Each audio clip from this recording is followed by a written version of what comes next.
Narcissists don't really have any issue walking away from you, discarding you, ghosting you, and just staying away if they can see that you're left in this place of low confidence. And if the narcissist would have played their cards right, then when they did decide to detach from you, whether it was a full discard or they just decided to silently remove themselves, because narcissists sometimes they just detach without giving much explanation.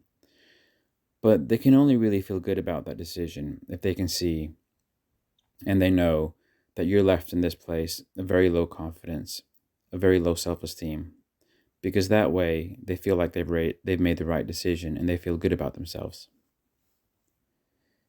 And narcissists, they do know that whenever they're with somebody, whenever they have a romantic fling or a friendship even, or they know that the other person most likely has a limited useful life to the narcissist before the narcissist just doesn't see much value in that person, before the narcissist realizes the person might not have that much more to offer them.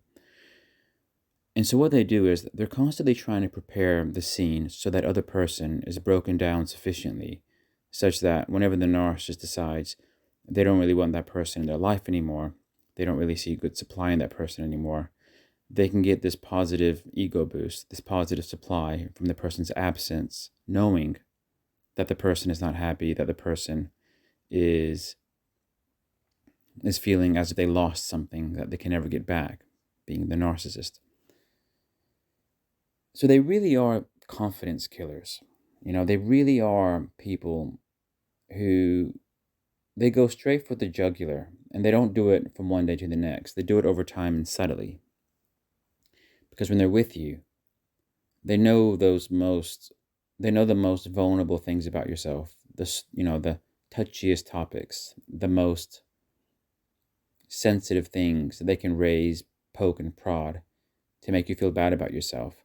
And what they do is they slowly work on you because they see you as their project in a way. They slowly work on you to the point where they're comfortable, where they've actually made you crumble, where they've made your integrity of, the integrity upholding your self-esteem and confidence. They want to see that collapse.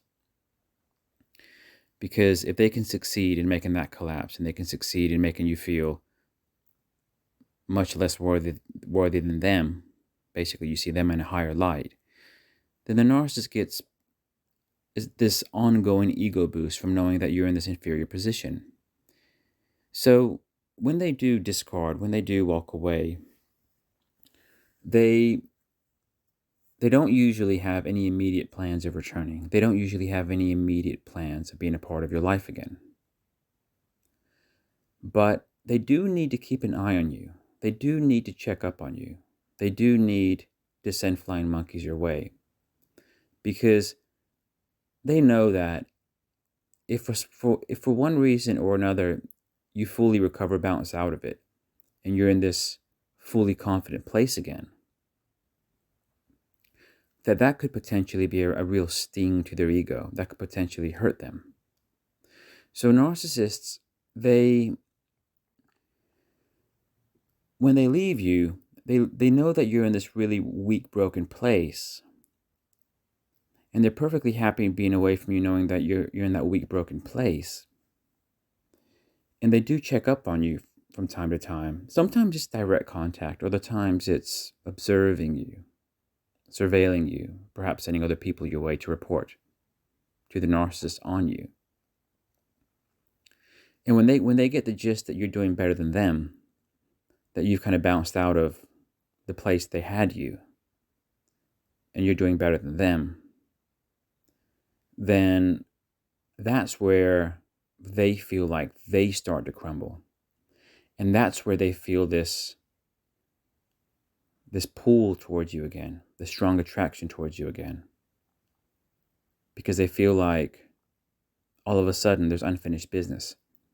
It's not even really a conscious thing they consciously think about. It's more this kind of impulsive, instinctive mechanism that they adhere, personal guideline that they adhere to without realizing that they adhere to it. But in a way, is to protect them, to protect their ego, to protect their self-esteem. Because if you, all of a sudden you're doing better, they feel like they have to do something to level the scoring field again. And it's always, when they see you're bounced out of things and you're confident again, and you're doing better than they are. Two things kind of just sit in their minds. One is they want a piece of the action. They want a piece of whatever action is going on, even if it's just your presence. And secondly, they see that as a threat, so they have to find a way to take you back down. And sometimes it's in those moments where the narcissist, they might have a chat with you.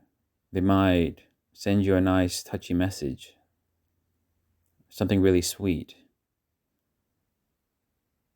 like they want to be a part of your life again. Maybe they've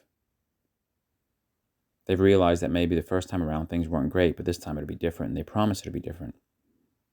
But they can be so convincing when they do that. Narcissists can be so convincing because they don't have personal integrity, and for them there's no such thing as an absolute truth.